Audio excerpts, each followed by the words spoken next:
Assalamualaikum warahmatullahi wabarakatuh. Sahabat-sahabat, apa khabar? Lama kita tak berjumpa. Kali ni muncul kembali dengan episod terbaru, sambungan daripada terjah kebun durian yang Pak Ngah tunjukkan hari itu. Di mana hari ni nak sambung kerja menebas sebab dah mula luruh. Jom. Okey, aku kongsikan lagi. Baru sambung menebas. Memang letih tu. Sebab dah lama tak menebas, tiba-tiba menebas. Dia jadi macam nak dapat fine tune balik. Okey, insya-Allah pelan-pelan, slow-slow Pak Ngah jalan lah. Nanti Pak Ngah kongsikan hasil aktiviti pada pagi Jumaat ini.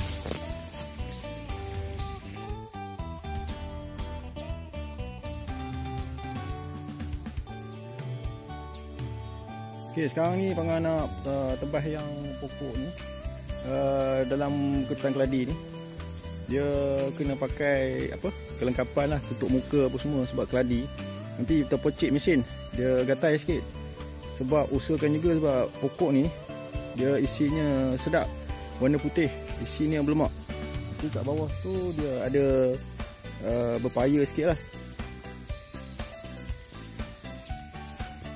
Okey, berehat sebentar kerana terlalu letih.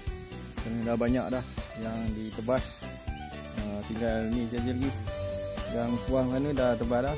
Tinggal yang ni je. Oh, memang penat. Sebab mula-mula nak buat memang penat. Tapi alhamdulillah lah, cuaca tak hujan, tak berapa panas, redup dan juga angin ada sikit je. Di samping bau bunyi burung elang, burung-burung dan semua-semua lah. Memang santai sambil menebas kebun. Terdengar bunyi-bunyian aura alam. Bangan nak berehat sekejap.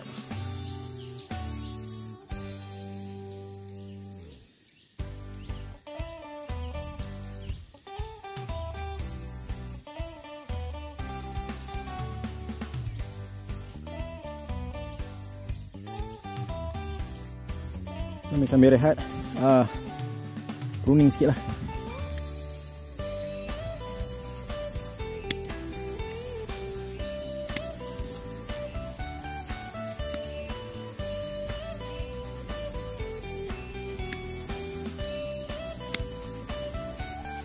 Okey.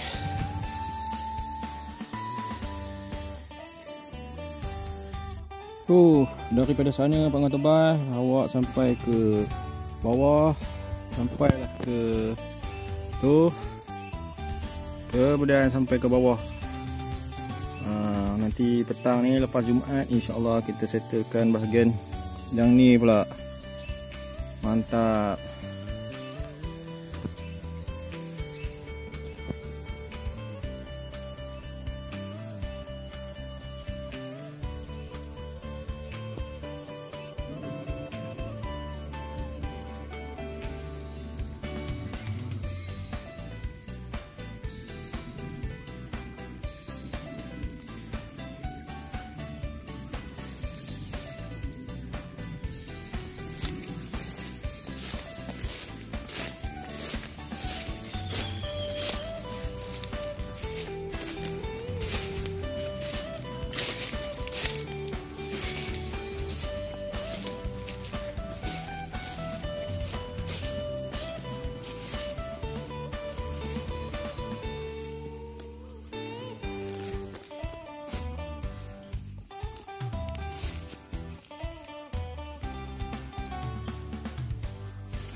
Okey, sahabat-sahabat, Pangah rasa cukup dulu perkongsian Pangah untuk episod kali ni.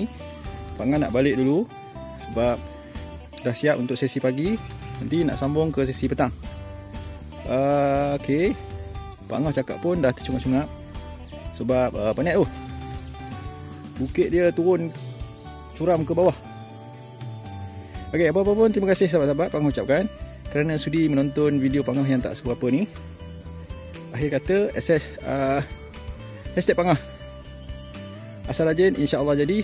Bye-bye, jumpa lagi di episod akan datang. Bye.